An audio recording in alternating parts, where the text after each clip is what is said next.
Oh, man, this frustrated me. So we're going to go ahead and talk about the match. Match was pretty good. Alexa Bliss defeated Carmella and Charlotte Flair. Just really one spot where there was some miscommunication, and that's okay.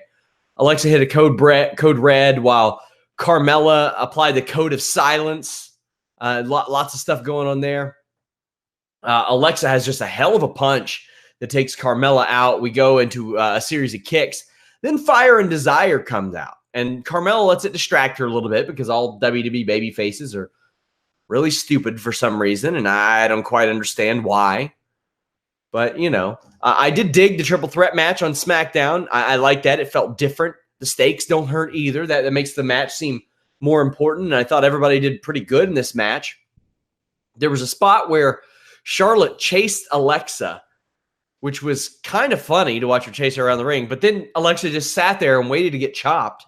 That was weird. There was a great spot in the corner where Carmella and Charlotte teased a super power bomb into a super Frankensteiner. Favorite spot on the entire show was when Charlotte had a figure 8 applied and Alexa Bliss did the twisted bliss. Just amazing. And there was another near fall on natural selection. My only other qualm with this is Charlotte has to stop getting airborne on toe kicks. Like she jumps in the air as she kicks people. Now, Alex, I don't remember what Fire and Desire's issues were with Carmella. What did I forget? Well, there was the thing where Mandy kicked Carmella. Well, he kicked a ladder into Carmella, which in the Money in the Bank match, and Carmella left, and then she came back, and because she came back in, she kind of cost Mandy the match until Mandy got the better of her, and Sonya carried Mandy up the ladder so that Bayley won. Like it was like then they had a match a couple of weeks ago, I think, and Mandy won pretty easily. Maybe we're missing a step. Maybe there was supposed to be a segment where Mandy said, "Why does Carmella get this this title shot, this number one contendership shot when I beat her like 2 weeks ago? Shouldn't I have the number one contendership?" But they didn't have that scene. So it's a deleted scene, and maybe it'll be on the Blu-ray release. I don't understand why we're having this Fire and Desire thing either. But I'm trying to piece it together because I like some stories.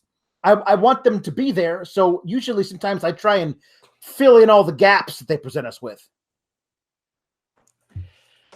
Carmella gets yanked out of the ring by Fire and Desire. Well, kind of yanked down.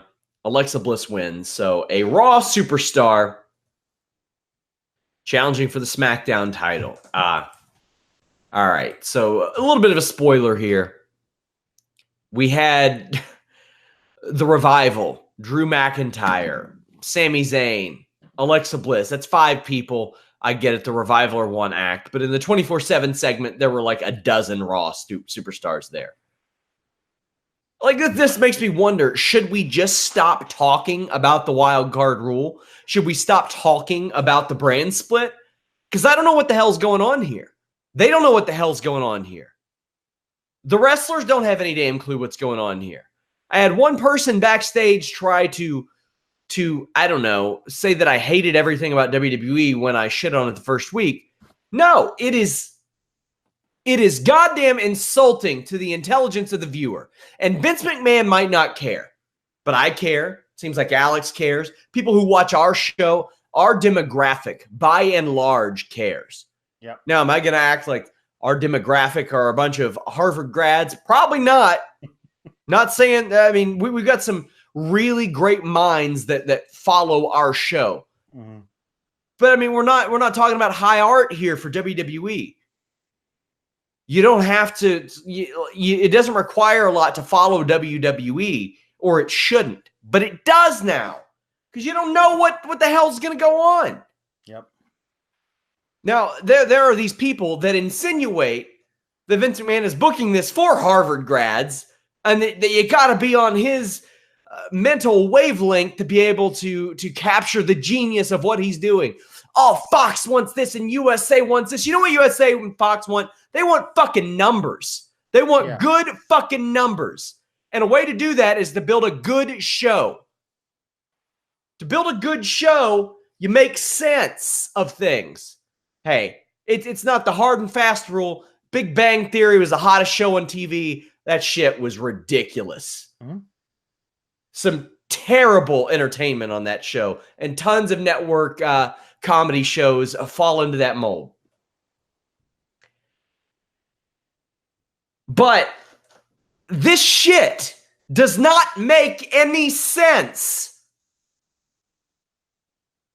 I want to like this so much because I love my job and I love wrestling.